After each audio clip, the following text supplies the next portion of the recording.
Selamat malam pemirsa, mari kita menjauh sejenak dari hiruk-pikuk politik, menjauh dari bermacam polemik. Dengan Pancasila dan Konstitusi sebagai referensi, kita berdiskusi untuk perbaikan negeri. Membahas beragam isu kebangsaan, bukan kepentingan pribadi, kelompok, atau golongan. Visi Negarawan, program talk show yang mewadahi gagasan luar biasa, duduk bersama untuk memecahkan berbagai persoalan bangsa. Dan apa tema diskusi kita untuk pekan ini? Berikut rangkumannya.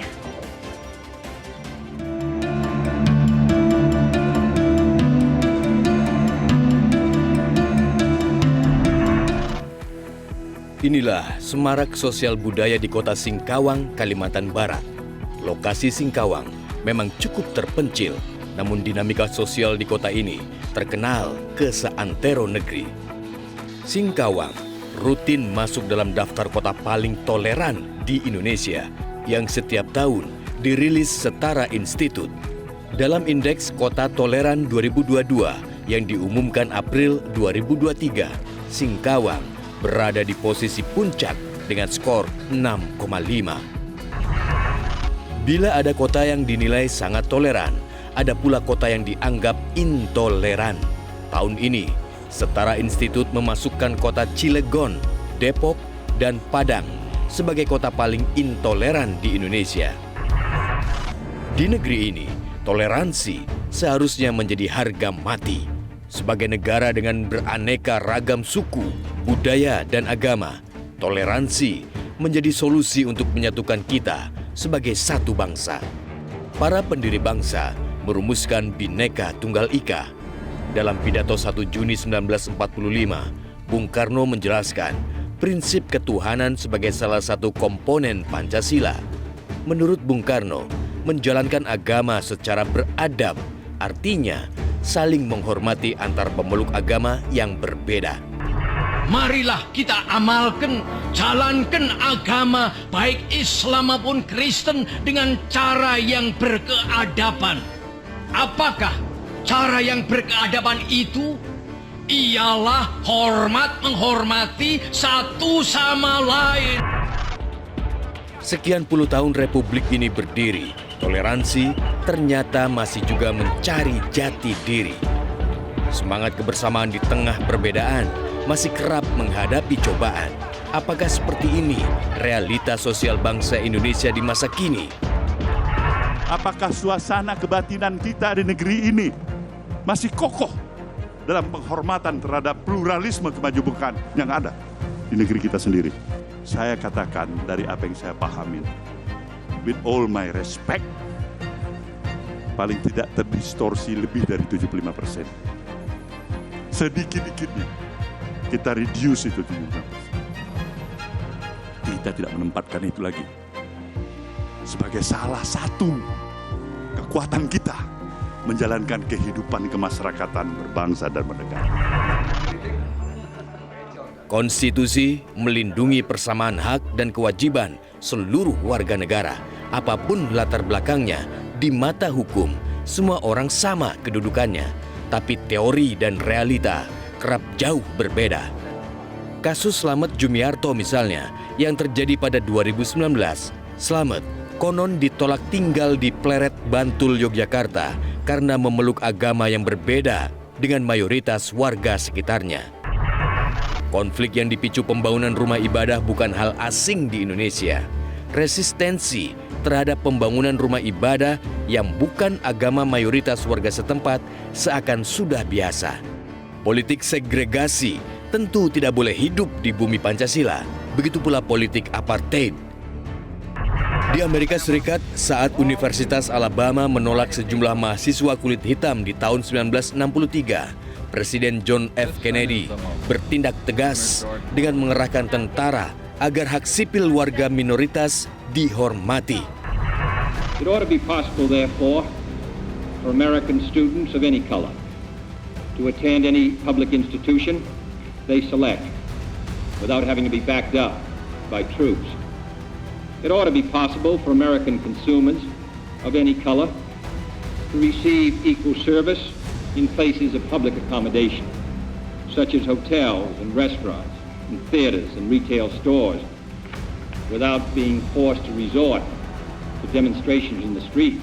It ought to be possible, in short, for every American to enjoy the privileges of being American without regard to his race or his color.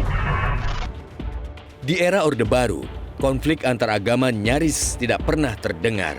Justru pasca reformasi, gesekan horizontal akibat isu SARA makin kerap terjadi. Apakah seperti ini potret demokrasi? Bagaimana kinerja pemerintah Indonesia dalam melindungi hak-hak sipil dan hak asasi manusia? Apakah negara bersikap tegas dalam melindungi hak-hak minoritas?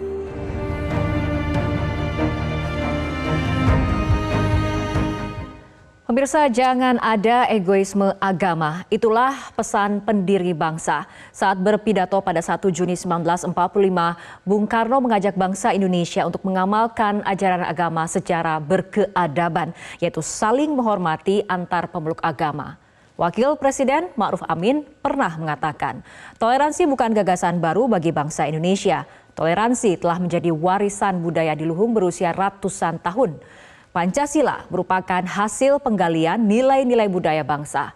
Sebagai bangsa majemuk, Pancasila menjadi solusi untuk menjembatani perbedaan budaya, suku, bahasa, dan agama. Pancasila menjadi titik temu beragam latar belakang bangsa Indonesia. Dengan Pancasila sebagai pedoman hidup berbangsa, mengapa gesekan dan konflik SARA masih saja ada?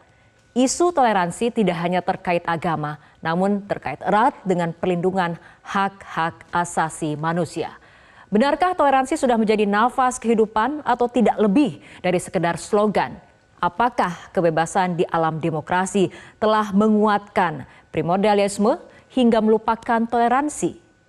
Toleransi harga mati adalah tema diskusi kita untuk malam hari ini dan telah hadir narasumber di studio Metro TV. Kita akan sapa Ketua Umum PGI Pendeta Gomar Gultom. Selamat malam Pak Gomar, terima kasih telah hadir di studio Metro TV. Selamat malam Mbak Fitri, baik. Selamat malam pemirsa sekalian. Baik, selanjutnya Wakil Ketua MUI Kiai Haji Dr. Marsudi Suhud. Selamat malam Pak Selamat Marsudi. malam, Assalamualaikum warahmatullahi wabarakatuh. Waalaikumsalam warahmatullahi wabarakatuh. Dan juga selamat malam kepada Pak Sukidi, pegiat kajian konstitusi. Selamat malam Pak Sukidi, apa kabarnya? Baik Mbak Rara, selamat malam. Baik Bapak-Bapak, kita akan mengulas secara mendalam mengenai toleransi ini, tapi sebelumnya kita akan ikuti jeda berikut terlebih dahulu.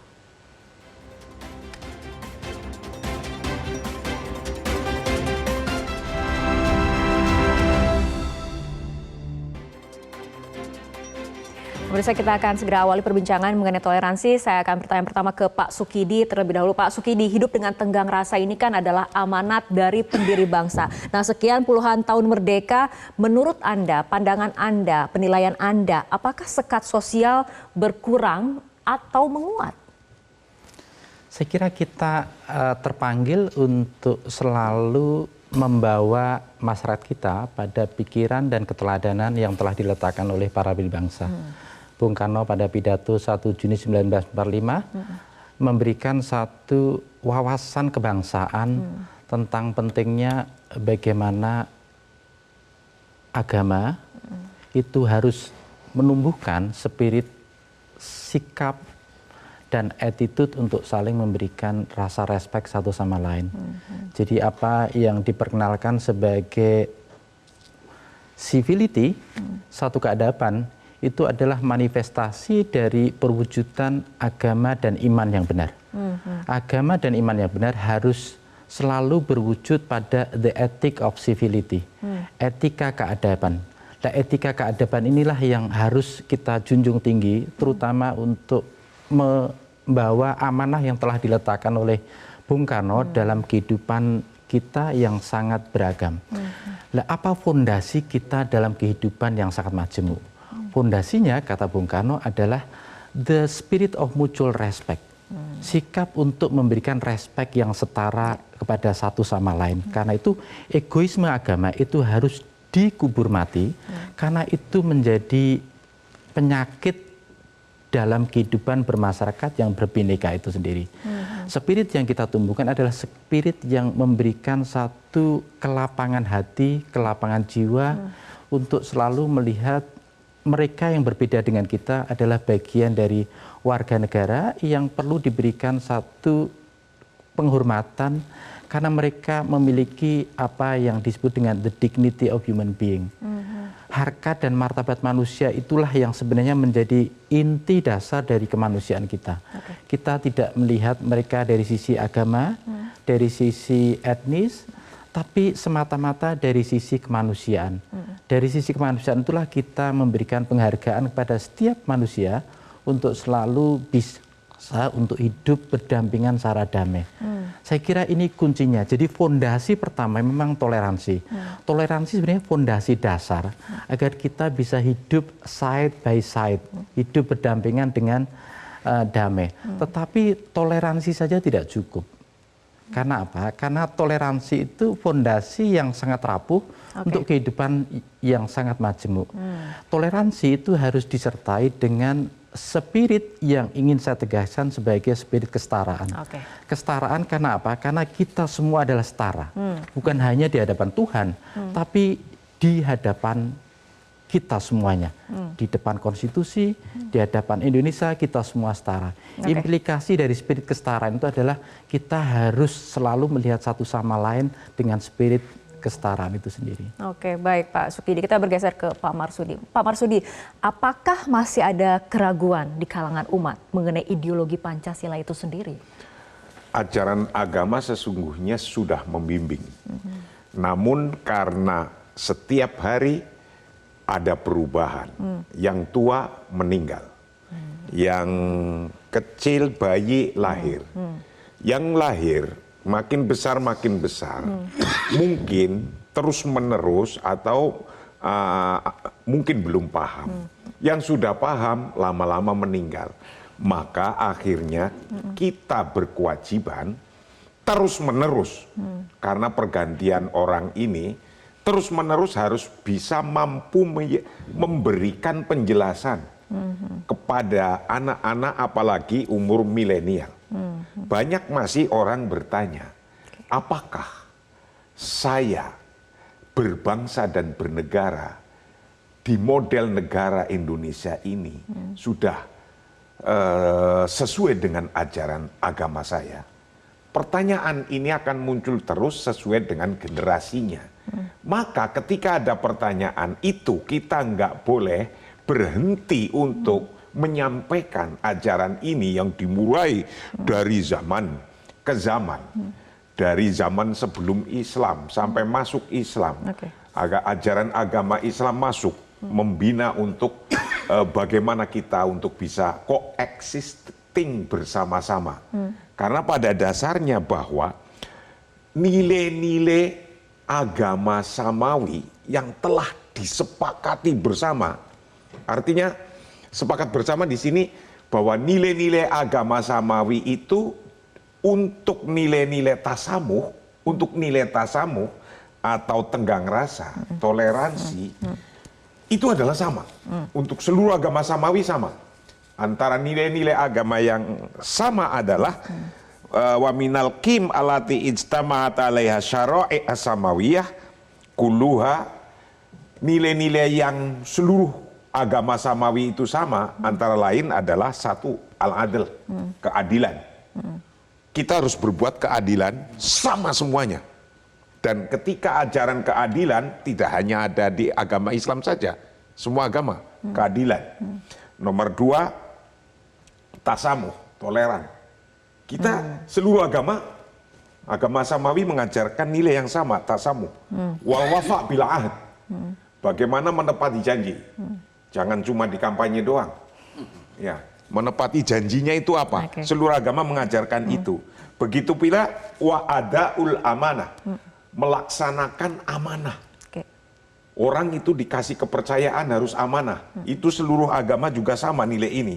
Wasidqu fil aqwali wal af'al. Bagaimana membuat statement kalimat-kalimat yang benar. Tapi juga perilakunya.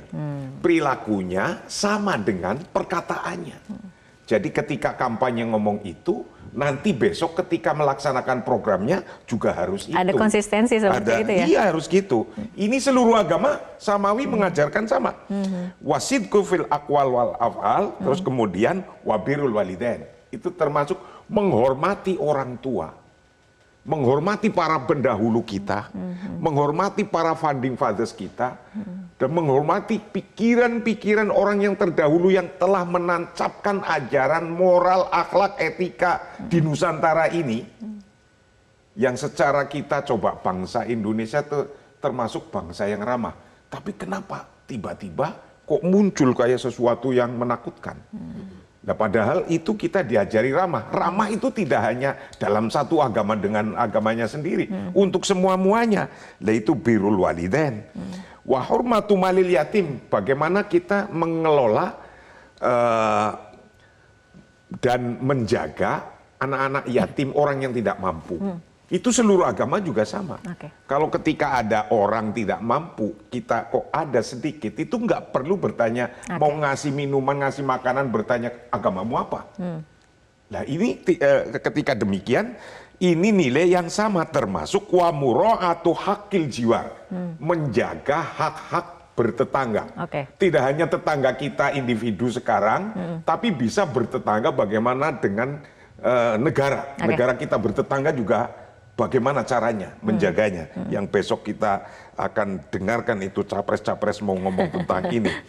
Wal kalimatut thayyibah adalah kalimat yang baik-baik, tidak hoax. Nah ini antaranya yang sama. Tapi terakhir, itulah semua yang seluruh ajaran agama samawi dalam nilai ini sama. Nilainya sama seperti itu ya Pak Gomar. Ini dan juga banyak contoh yang menunjukkan kerjasama antar umat beragama ini sebenarnya sudah baik seperti itu. Tapi seperti misalnya contohnya saling menjaga saat hari raya. Tapi kan kita ketahui di sisi lain masih muncul konflik terkait misalnya rumah ibadah atau adanya kasus persekusi seperti itu Pak Gomar, tanggapannya? Ya memang di satu sisi toleransi kita kan menjadi warisan yang luar biasa, dia menjadi DNA bangsa kita gitu ya. Tetapi kan toleransi itu tidak taken for granted gitu. Dia harus diperjuangkan dan dipelihara terus. Nah, ada satu kekuatan yang menghantui kita terus, bawaan lahir kemanusiaan kita tadi disebutkan oleh Pak Sukidi itu ego. Egosentrisme itu kan ada di setiap orang. Dan penganut agama sih tidak, tapi penganut agamanya juga memiliki egosentrisme ini. Dan ini yang ganggu toleransi ini kan.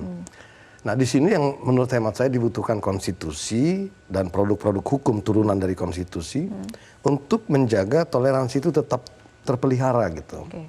Tapi tidak cukup hanya hukum, tapi juga dibutuhkan pemimpin yang menegakkan hukum gitu. Law enforcement itu jalan gitu. Nah yang terjadi belakangan ini saya bisa katakan adalah di satu sisi hukum kita belum sempurna sepenuhnya, masih ada regulasi kita yang diskriminatif, masih ada di sana sini. Tetapi yang lebih parah lagi, para pemimpin membiarkan gitu, membiarkan intoleransi. Nah contoh yang disebutkan Pak Sukidi tadi kan pendiri bangsa ini negarawan gitu, dan kita sekarang ini kehilangan keteladanan dari pemimpin yang bersifat kenegarawanan gitu, di mana dia setia pada konstitusi. Yang ada sekarang konstitusi dikangkangi demi konstituen gitu. Nah ini sumber intoleransi sesungguhnya. Di sisi lain, udahlah dia lebih ke konstituen, dia juga membiarkan, tadi saya sudah sebutkan, pelaku-pelaku yang intoleran itu tadi. Impunitas terjadi, apalagi kalau pelakunya itu atas nama agama. Dan ini yang sering terjadi. Contoh-contoh yang disebutkan juga tadi di pengantar kita, rumah-rumah ibadah, sulit berdiri, itu lebih, kami belum terlalu yakin, penelitian kami di PGI, bahwa itu sifat umum dari masyarakat yang menolak ini. Ini lebih karena dipergunakan oleh kepentingan-kepentingan elektoral. 80% dari kasus-kasus penutupan gereja menurut penelitian Setara Institut itu terkait dengan kepentingan elektoral. Jadi tidak murni, ada 1-2, tapi tidak murni itu katakanlah dalam hal ini yang keberatan umat muslim misalnya. Tidak murni karena dorongan intrinsik dari penganut agama yang menolak itu. Lebih karena kepentingan-kepentingan elektoral dan di sini mestinya yang saya katakan tadi negara hadir, jadi hukum diberlakukan, tapi negara juga menegakkan hukum itu. Itu yang kurang sehingga toleransi kita terganggu. Pengalaman kami di PGI di berbagai daerah di Indonesia, toleransi kita sangat baik. Kami menyelenggarakan persidangan gereja itu panitianya, pelaksananya umat di luar Kristen banyak. MTQ juga berlangsung, umat Kristen ikut. Pesparawi berlangsung, umat Muslim ikut semua. Di berbagai daerah kan itu pengalaman. Tapi ada kasus-kasus di daerah-daerah tertentu yang memang, ya itu tadi ya, Pak Kiai bilang ini ada unsur politik, diprovokasi. Di situ pentingnya negara hadir. Negarawan hadir. Oke, baik Pak Gomar, selanjutnya kita akan membahas mengenai hasil jejak pendapat yang menghasilkan mayoritas responden menilai sikap toleran merupakan potret masyarakat Indonesia.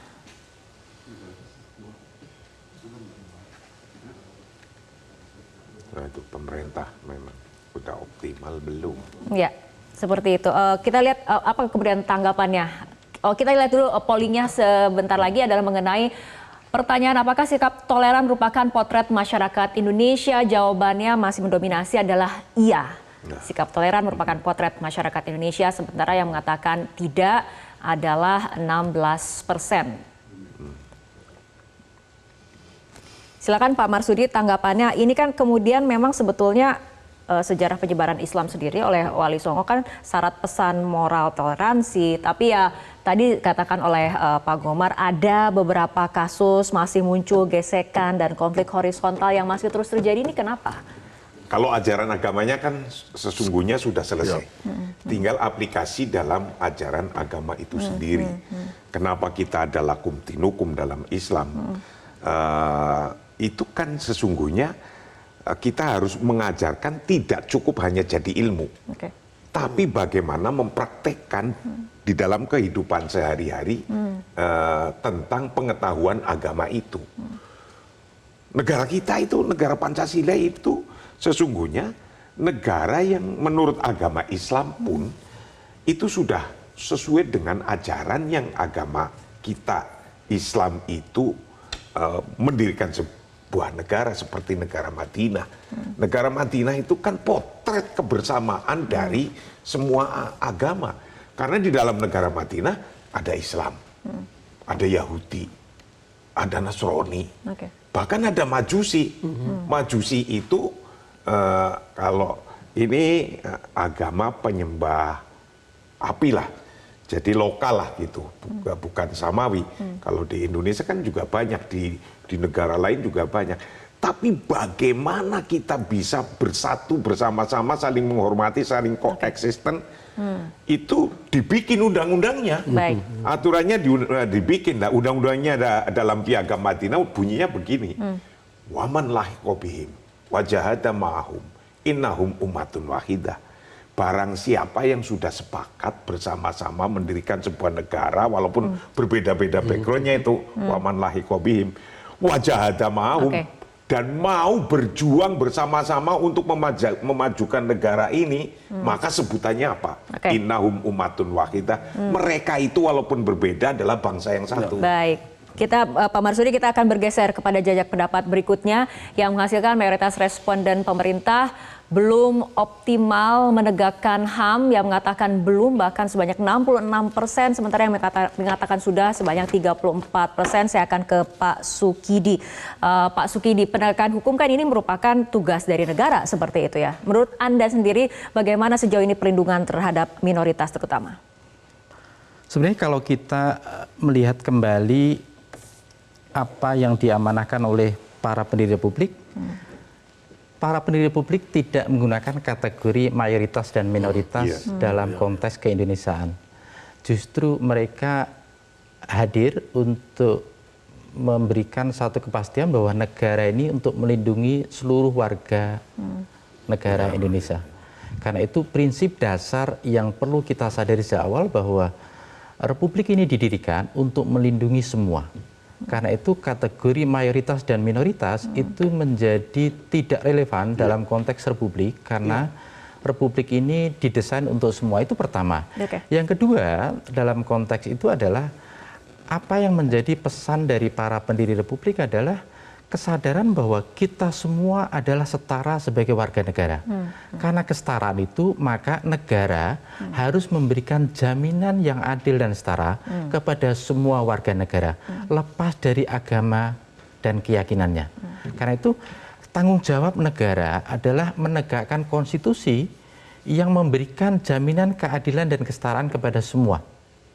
Nah, jaminan keadilan dan kesetaraan inilah yang masih jauh dari apa yang diimpikan oleh ibu dan bapak pendiri bangsa. Karena apa?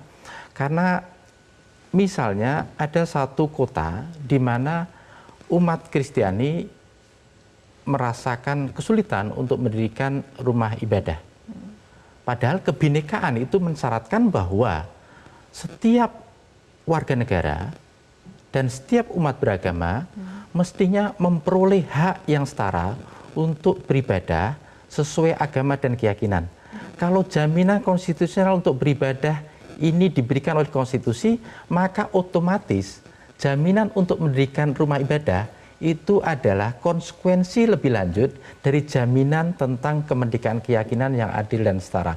Maka kemudian rumah ibadah itu juga bagian dari kebebasan yang mestinya dimiliki oleh setiap warga negara untuk mendirikan rumah ibadah masing-masing. Dan itulah simbol dari kebinekaan yang menjadi falsafah kita dalam kehidupan keindonesiaan. Kebinekaan itu sebenarnya mensyaratkan bahwa kita ini harus memperlakukan semuanya secara adil dan setara, karena kita memang berbineka dari segi apapun. Karena itu syarat utama kebinekaan itu adalah kesadaran untuk menjiwa bahwa kita memang berbineka, dan karena itu sikap yang terbaik adalah memberikan respek yang setara kepada semuanya. Baik Bapak-Bapak, kita akan lanjutkan kembali diskusi pada malam hari ini, tapi kita harus ikuti headline news berikut terlebih dahulu.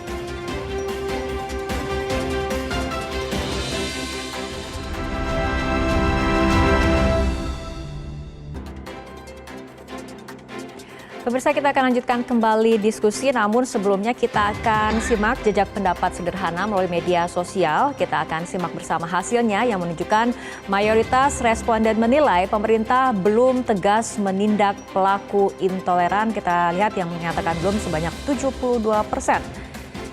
Kita akan langsung ke Pak Gomar. Ketika terjadi kasus-kasus seperti salah satunya adalah penolakan rumah ibadah, pengusiran warga minoritas seperti itu karena ada provokasi, atau seperti apa Anda melihatnya, Pak Gomar?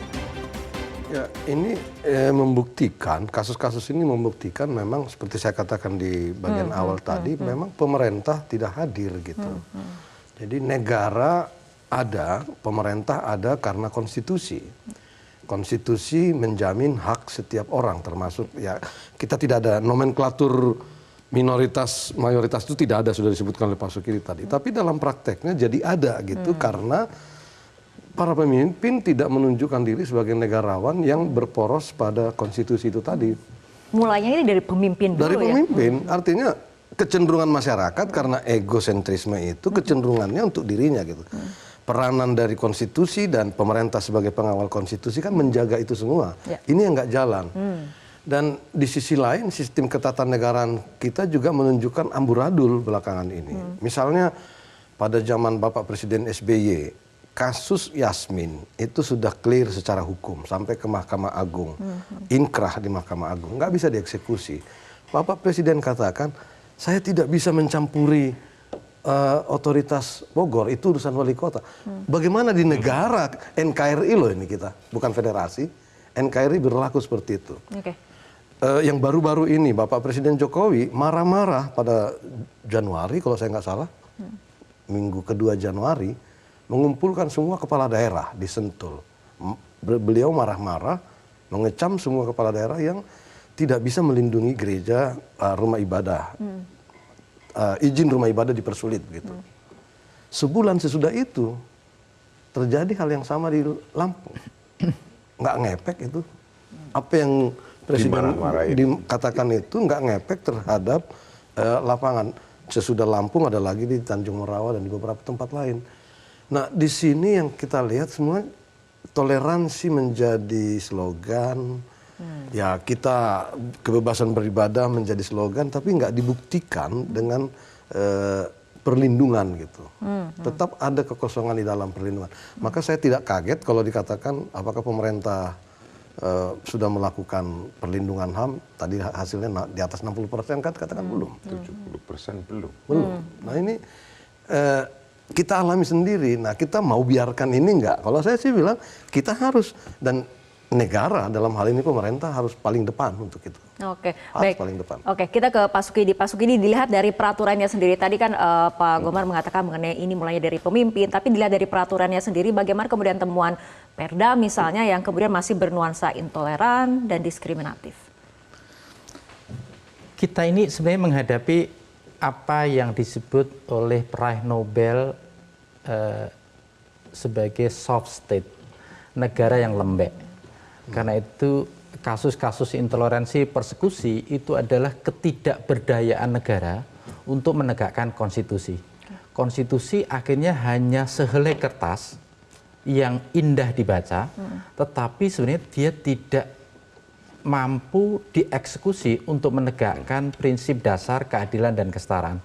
Apa yang disampaikan oleh Bapak Pendeta itu merefleksikan bahwa ada kesenjangan yang begitu jauh antara impian negara yang berdasarkan Pancasila, yang di situ memberikan satu jaminan keadilan dan kesetaraan kepada semua warga negara, dengan praktek hidup sehari-hari yang ditandai dengan intoleransi dan persekusi.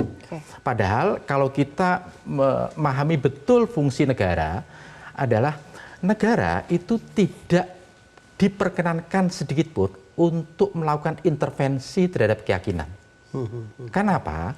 Karena keyakinan itu bukan pemberian dari negara.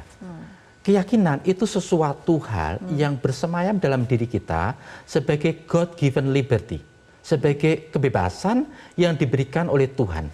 Karena ini kebebasan yang diberikan oleh Tuhan, maka hubungan antara nurani diri kita itu hanya semata-mata kepada Tuhan. Negara itu tidak bisa masuk ke dalam ruang yang sangat dalam diri manusia. Kenapa? Karena kalau negara masuk, itu artinya negara telah melakukan apa yang disebut dengan persekusi terhadap keyakinan. Nah, persekusi terhadap keyakinan, kata Roger Williams, seorang Puritan dan pendiri negara bagian di Massachusetts, Rhode Island, itu adalah bau busuk di hidung Tuhan. Itu dia sebutkan begitu. Jadi persekusi itu berbau busuk di lubang hidung Tuhan. Itu menunjukkan bahwa bagaimana negara itu seharusnya tidak pernah melakukan intervensi keyakinan dan agama secara yang tidak berkeadaban itu. Oke. Tapi jika pemimpin abai, rakyat bisa apa, Pak Sukidi? Rakyat bisa melakukan protes. Kenapa? Karena pemimpin disumpah untuk disumpah atas nama konstitusi dan untuk menegakkan konstitusi. Karena itu pemimpin yang mengabaikan konstitusi sebenarnya layak untuk dimazulkan. Kenapa? Karena dia telah merobek-robek konstitusi hanya demi apa yang beliau sampaikan konstituen. Jadi kesetiaan pemimpin itu bukan pada konstituen, tapi pada konstitusi. Konstitusi harus ditegakkan untuk memberikan jaminan kesetaraan kepada semua umat beragama, kepada semua warga negara, bahwa mereka itu berhak untuk memperoleh kesetaraan bukan karena agama, tapi by virtue of being citizen, tapi karena mandat sebagai warga negara itu sendiri. Problemnya Bu Fitri dan Pak Sukidi, kita ini tidak memiliki constitutional complaint. Jadi undang-undang Mahkamah Konstitusi kita juga tidak bisa menerima komplain dari orang yang secara konstitusional kehilangan haknya gitu. MK kita hanya soal pilkada, soal benturan antar lembaga dan soal pemilu. Nah berkaitan dengan pemilu itu sendiri, Pak Gomar, kita akan lihat jejak pendapat berikutnya yang menghasilkan, kita lihat bersama hasilnya. Mayoritas responden mengatakan ataupun menilai dinamika politik berpotensi memicu konflik sosial. Nah, ini kita ke Pak Marsudi, kita lihat angkanya ini 87% seperti itu ya Pak Marsudi. Tapi mengenai politik identitas itu sendiri, ini kan sebetulnya belum tentu berdampak negatif. Namun politisasi identitas sangat tidak sehat untuk demokrasi. Nah, bagaimana potensi politisasi identitas dalam pemilu nih di 2024? Karena tadi yang saya sampaikan di depan itu adalah tasamuh, adil, itu adalah sifat yang diberikan oleh Tuhan, tidak hanya menang-menangan, dan tidak hanya bagaimana yang kuat menindas yang lemah, seperti yang tadi dirasakan dalam keprihatinnya Pendeta Gomar, sesungguhnya sama dengan yang misalnya muslimnya minoritas. Yang muslimnya minoritas juga terjadi yang sama, seperti yang dirasakan oleh Pendeta Gomar. Ya. Apa yang terjadi? Kok bisa terjadi demikian? Karena pemerintah kurang bisa hadir ketika ada masalah itu. Nah, ketika tidak hadir, faktanya tadi kan sama itu dalam survei tadi, bahwa kurang percayaan masyarakat terhadap pemegang otoritas yang telah diberi mandat oleh rakyat tidak dijalankan sepenuhnya. Kalau sama-sama menjalankan dan pemerintahnya juga kuat, saya yakin mereka akan tunduk semua. Wong ini sudah aturan yang disepakati bersama. Kita kan negara aturan. Karena sesungguhnya kita bernegara adalah beraturan. Itu. Bahwa kalau tidak ada aturan, ya faudo akan kocar-kacir. Ya itu intinya. Nah, ketika penegakan aturan itu dilaksanakan dengan baik, saya yakin kecemasan seperti Pak Pendeta Gomar tadi, atau kecemasan saya ketika muslim di tempat yang minoritas masih ada juga yang demikian, itu bareng-bareng akan menguranglah minimal. Tapi saya yakin kalau kita mungkin yang sebagai orang tua-tua terus menyampaikan kepada publik, kepada anak cucu kita begini ini, karena tidak boleh berhenti. Kenapa tidak boleh berhenti mengajarkan kita hidup untuk coexisting bersama? Karena akan bersilih berganti orang ini. Jadi sampai mati, sampai kiamat ya kita tetap mengajarkan yang semacam ini. Yang alhamdulillahnya, walaupun belum pelaksananya, belum sebagus yang kita mimpikan, Indonesia sudah punya itu patokannya, nizamnya, aturannya. Dan bagaimana kita berbangsa yang judulnya negara Pancasila, negara Bhinneka Tunggal Ika, sudah disepakati bersama. Tinggal ayo jalankan ayo. Bahwa negara yang berbhinneka Tunggal Ika, yang berpancasila, ini sesungguhnya sudah nggak ada pertanyaan bagi milenial, apakah saya beragama, bernegara, berbangsa di Indonesia sudah sesuai dengan agama kita? Mestinya sudah nggak ada pertanyaan itu lagi, karena pada dasarnya ajaran agama sudah membimbing untuk establishment negara yang telah kita sepakati ini. Oke. Mengenai sosok dari pemimpin sendiri, tadi mungkin sudah bertanya ke Pak Sukidi, ini dari Pak Marsudi, mengenai sosok pemimpin yang abai, apakah ini memang ada kaitannya dengan popular vote seperti itu, Pak Marsudi? Pasti kadang-kadang mereka kan untuk mengambil hatinya seolah-olah kayak memihak. Tapi seorang leader yang jelas, kuat, itu adalah tadi di depan saya katakan ada adil, ada amanah, omongan dan pelaksanaannya juga sama. Ketika aturan sudah sudah disepakati, ini dalam konteks beragama Islam, itu yang harus dijalankan. Karena apa? Karena adolah takni an-nizam, wala adolah takni al-fawdo. Bernegara, berbangsa adalah aturan-aturan. Tidak ada aturan atau dilanggar aturan itu atau tidak dijalankan aturan itu oleh penegak atau oleh pemerintah, ya al-fawdo, kocar kacir nanti ke belakangnya. Opo iku kocar kacir. Oke, baik Bapak-Bapak, kita masih punya satu jejak pendapat lagi di segmen ini. Kita akan lihat bersama hasilnya Dengan pertanyaan, Anda mendukung perlindungan hak-hak kelompok minoritas? Jawabannya tentu saja mengatakan iya sebanyak 87%, sementara yang mengatakan tidak 13%. Ini mungkin pertanyaannya sama kepada Pak Gomar dan juga Pak Marsudi. Ini bagaimana peran pemuka agama ini mencegah terjadinya intoleransi, Pak Gomar? Ya, saya agak kembali diingatkan oleh Pak Sukidi tadi ya.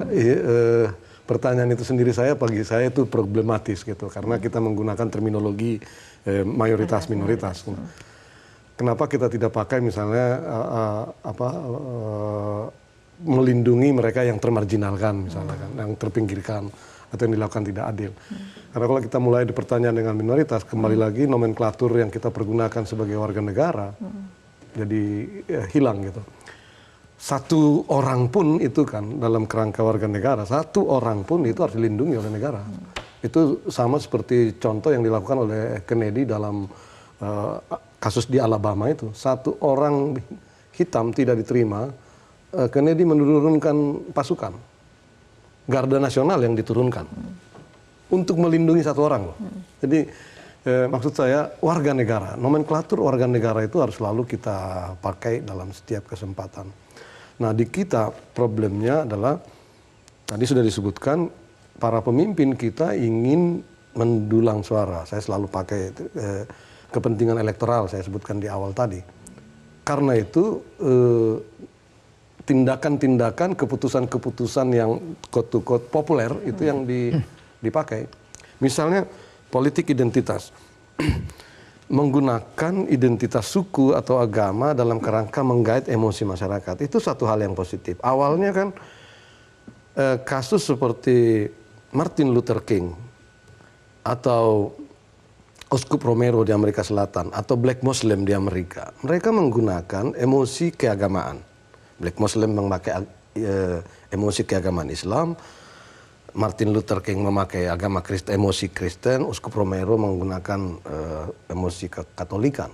Tapi emosi itu dipakai untuk bersama-sama melawan mendukung dan membela orang-orang yang termarginalkan. Jadi meraup emosi keagamaan, emosi identitas untuk membela bukan soal agamanya, penganutnya, tapi lebih mereka yang termarginalkan. Ini sifat negarawan. Dan ini yang hilang di kita.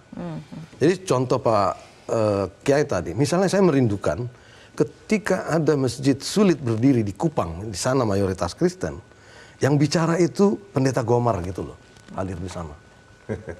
Ketika masjid sulit di Bitung, yang bicara itu Pendeta Gomar kepada orang sana. Demikian juga ketika gereja sulit di Bogor, Kiai Marsudi hadir. Itu politik identitas untuk tujuan yang positif. Itu sikap negarawan menurut saya. Ini yang kita kurang. Maka menurut saya masih ada harapan. Karena saya sehari-hari bergaul dengan Pak Kiai. Kami suka turun ke lapangan bersama. Ini harapan di masa depan di mana kita bisa memakai emosi keagamaan kita bukan untuk membela agama kita, tapi membela manusia itu loh, warga negara itu loh, walaupun cuma satu orang. Baik, oke. Tanggapan dari Pak Marsudi dan juga Pak Sukidi kita tunggu, tapi kita ikuti jeda berikut terlebih dahulu.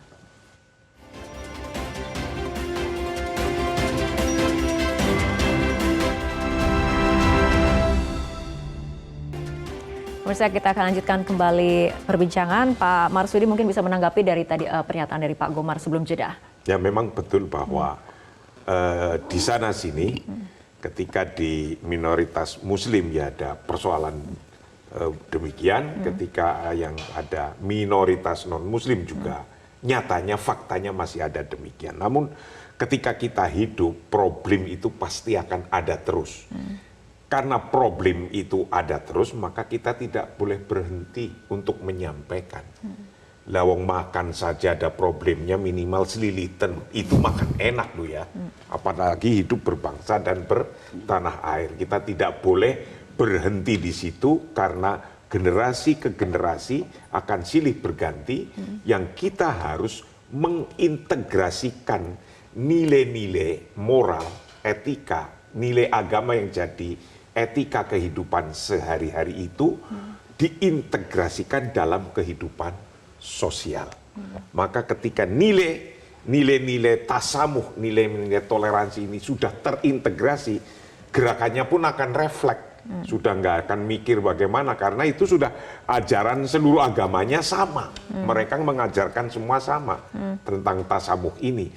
Untuk itu mari kita bersama-sama tetap menjaga ini, dan kami harapkan tidak ada orang untuk bosan-bosan menyampaikan kepada anak cucu kita yang paling dekat atau bangsa-bangsa atau teman saudara lainnya.